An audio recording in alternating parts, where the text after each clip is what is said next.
నమస్తే, welcome to our channel. ఎన్నికలు దగ్గర పడుతున్న కొద్దీ సంస్థలన్నీ కూడా సర్వేల బాట పడుతున్నాయి. అందులో తాజాగా ఒపీనియన్ పోల్ సంస్థ కూడా ఒక సర్వేను నిర్వహించింది.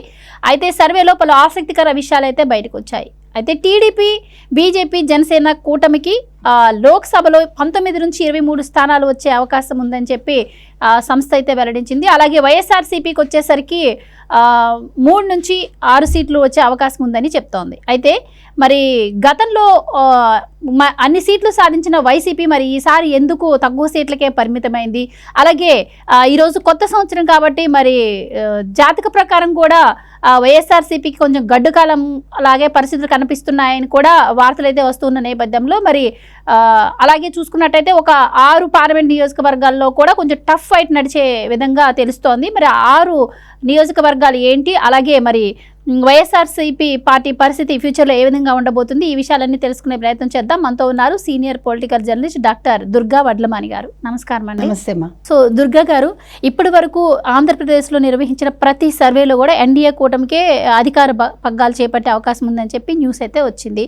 మరి వైఎస్ఆర్సీపీకి లోక్సభలో కూడా 2 నుంచి 6 సీట్లు వచ్చే అవకాశం ఉంటుంది అని వార్తలు అయితే వస్తున్నాయి. మరి మరోవైపు చూసుకుంటే ఈరోజు కొత్త సంవత్సరం, మరి ఆయన జాతక ప్రకారం మరి వైఎస్ఆర్సీపీ పరిస్థితి ఎలా ఉండింది, ఏంటి, ఏం చెప్తారు మీరు? ముందుగా మనం క్రోధినామ ఉగాది సంవత్సరం శుభాకాంక్షలు చెప్పుకుంటూ మన కార్యక్రమం మొదలు పెట్టుకుందామమ్మా. మీరు అడిగారు కాబట్టి మాట్లాడుకుందాము. ఇప్పుడు జగన్మోహన్ రెడ్డి గారికి అయితే వ్యక్తిగతంగా తీసుకుంటే ఆయనకి ఆదాయ వ్యయాలు పక్కన పెడితే రాజపూజ్యం అవమానం మాత్రం చాలా తేడాగా ఉన్నాయి. ఒక రాజపూజ్యం ఒకటైతే అవమానాలు 5 అని అంటున్నారు. సో దానికి నాందిగానే ఆయనకు ఒక్కొక్క సంఘటన జరుగుతూ వస్తుంది ఆయన జీవితంలో. ఫస్ట్ మనం మేమంతా సిద్ధం బస్సు యాత్రలు తీసుకుంటే అంతకుముందు సిద్ధయాత్రలు వెలవెలబోయాయి. తర్వాత మేమంతా సిద్ధంలో జనాలు లేకుండా బస్సులు పరిగెడుతున్నాయి. దాని అంతటా అది వెళ్ళిపోతుంది బస్సు. మనం చూస్తే అంటే ఏం చేయాలో దిక్కుతోచిన స్థితిలో ఆయన వెళ్ళిపోతున్నాడు. ఇంకో పక్క మనం చూసుకుంటే ఇప్పుడు ఈ అధికారులు అంటే ఈ పోలీస్ అధికారులు ఎవరైతే ఉన్నారో వాళ్ళందరికీ బదిలీలు వేటు పడింది. ముఖ్యంగా ఆయనకి ఎంతో కుడిభుజంగా భావించి ఆయన తలలో నాలుకలా ఉండే కొల్లి రఘురామిరెడ్డి ఆయన్ని అస్సాం ట్రాన్స్ఫర్ చేశారు. అది కూడా ఎందుకు, నిన్న నా కాగితాలు కాల్చిన కేసులో. ఏం కాగితాలు అవి?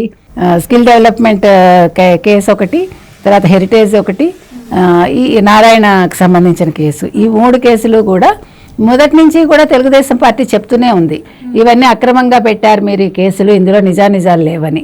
72 ఏళ్ల వ్యక్తిని చంద్రబాబు నాయుడు గారిని కావాలని జైల్లో పెట్టాలి అని ఒక దురుద్దేశంతో జగన్మోహన్ రెడ్డి ఈ పని చేయించాడు. అంటే నేను జైల్లో ఉన్నాను, నేను తప్పించుకున్నాను 5 ఏళ్ళు, మీరెందుకు జైల్లో ఉండకూడదు అనే ఒక దురుద్దేశంతో ఆయన ఎలాగైనా ఆయన పేరు బదనాం చేయాలి. బికాజ్ ప్రజల్లో ఆయన మీద ఒక వ్యతిరేకత నుంచి ఒక ఇష్టం పెరిగింది ప్రజలకి. జగన్మోహన్ రెడ్డి వెళ్ళిపోవాలి, చంద్రబాబు నాయుడు గారే కావాలి, రాష్ట్రం బాగుపడాలంటే ఆర్థికంగా మనం మళ్ళా బలంగా తయారవ్వాలి, ఆంధ్రప్రదేశ్ రాష్ట్రం అంటే చంద్రబాబు నాయుడు గారు రావాలి అనే ఒక ప్రజల్లో ఒక మూడును గమనించిన జగన్మోహన్ రెడ్డి ఇంకా ఏం చేయాలో తోచక చంద్రబాబు నాయుడు గారిని ఇబ్బంది పెట్టారు. సో ఇవన్నీ అంటే మన టైం బాగలేకపోవటం అంటాం మనం, దానికి సంకేతాలు ఇవన్నీ. ఆ టైం బాగలేనప్పుడు మనిషి బుద్ధి పెడత్రావన పడుతుంది అంటారు.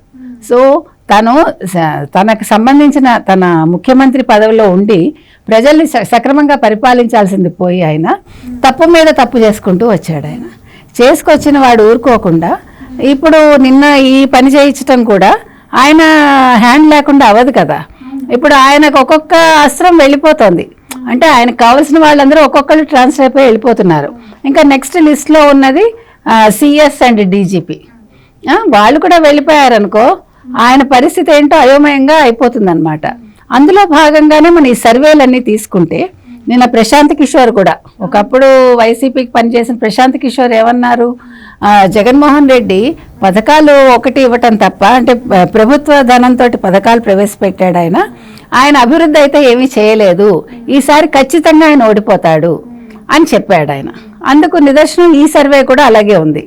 ఇప్పుడు గతంలో తెలుగుదేశానికి అంత తక్కువ ఎందుకు వచ్చాయో మన అందరికీ తెలుసు. జగన్మోహన్ రెడ్డి గారి మాయలో పడి ప్రజలు ఒక ఛాన్స్ అనుకుంటూ ఇచ్చారు. అప్పుడు పరిస్థితులు అలా ఆయన కలిసి వచ్చాయి. అప్పుడు టైం బాగుంది ఆయనకి. అప్పుడు టైం బాగుంది కాబట్టి ముఖ్యమంత్రి సీటు ఆయన గెలుచుకోగలిగాడు, ముఖ్యమంత్రిగా ఆయన అధిష్ఠించగలిగాడు. ఇప్పుడు ఆయన టైం బాగలేదు కాబట్టి ఆయన పతనం మొదలైంది కాబట్టి ఇప్పుడు ఈ సర్వే అందుకు ఉదాహరణగా మనం చెప్పుకోవచ్చు. అంటే 2 నుంచి 6 అంటున్నారు, 2 వస్తేనే ఎక్కువ నాకు అనిపిస్తోంది. 6 దాకా మీరు వెళ్ళారు, కానీ 23 సీట్లు అయితే ఖచ్చితంగా ఎన్డీఏకి వస్తాయి.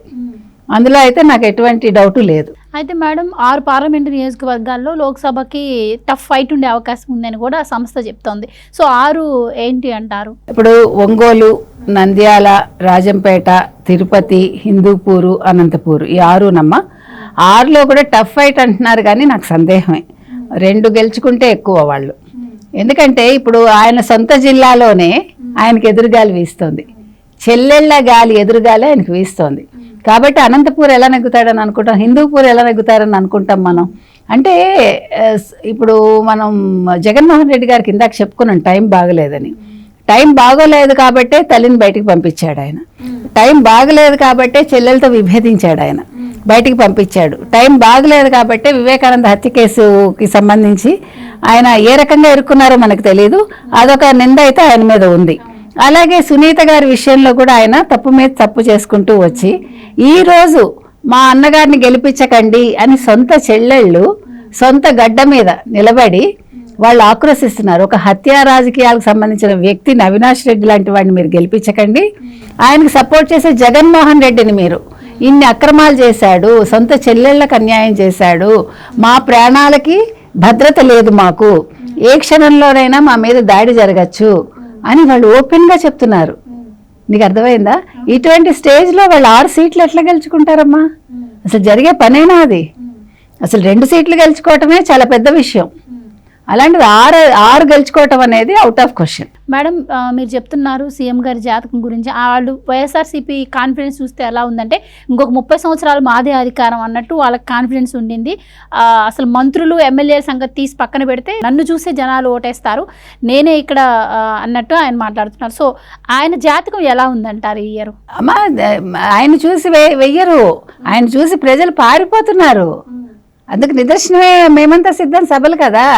ఇప్పుడు మనిషికి ఏమవుతుందంటే ఆయనకి అధికార మదం తలకెక్కింది, కళ్ళు మూసుకుపోయాయి. కళ్ళు మూసుకుపోయి ఎప్పుడో భ్రమల్లో ఇంకా ఆయన ఉన్నాడు. 5 ఏళ్ల క్రితం జగన్మోహన్ రెడ్డిని అనుకుంటున్నాడు ఆయన. ఈ 5 ఏళ్లలో ఆయన ఏం చేశాడు ఆయన మర్చిపోయాడు. ప్రజలకు ఏమీ చేయలేదనే విషయం కూడా ఆయన గుర్తు రావట్లా. ఆ భ్రమలోనే ఉండి ఆయన ఏమనుకుంటున్నాడంటే ప్రజలు నన్ను చూసి ఓటు వేస్తారు. అది కూడా తప్పేనమ్మా. ఎప్పుడూ కూడా వ్యవస్థ పనిచేయాలి తప్ప వ్యక్తి కాదు. ఇప్పుడు ఈయన ఒక వ్యక్తిగా, ఈయన ఒక ముఖ్యమంత్రిగా అందరినీ కలుపుకుంటూ వెళ్ళి ఈయన పనులు చేయించాలి. ఈయన చేయలేదు, వాళ్ళ చేత చేయించలేదు. ఇప్పుడు అందుకే చాలామంది మేము నిల్చోమంటున్నారు. మీకు గుర్తుంటే నిన్న కూడా ఒకళ్ళు మాకు వద్దండి మేము నిల్చోము అంటే, అది అసెంబ్లీకి అనుకోండి, పార్లమెంట్ కూడా అలాగే అంటారు, మేము నిల్చోము, మేము ఎన్నికల్లో మేము అసలు వైఎస్ఆర్సీపీ తరఫున అభ్యర్థులే లేరు, డబ్బులు ఇచ్చి మరీ నిల్చోబెడుతున్నారని కూడా. ఎస్సీ ఎస్టీలకి ఎదురుగాలు ఉంది. ఇప్పుడు ఆయన ఏ క్యాండిడేట్స్ని అయితే పెట్టారో వాళ్ళందరికీ ఎదురుగాలి అక్కడ. అలాంటిది లోక్సభనే కాదు, ఇప్పుడు మన అసెంబ్లీ చెప్పుకున్నా, ఇక్కడ లోక్సభ సర్వే గురించే మనం మాట్లాడుకుంటున్నాం అనుకోండి, కానీ ఆయనకి ఎదురుగాలే వీస్తుందమ్మా. నదులన్నీ సముద్రంలోకి వెళ్ళినట్టుగా ఇవన్నీ కూడా, ఈ ఓట్లన్నీ కూడా తెలుగుదేశానికి వెళ్తాయి. ప్రజెంట్ సిచ్యువేషన్ అది.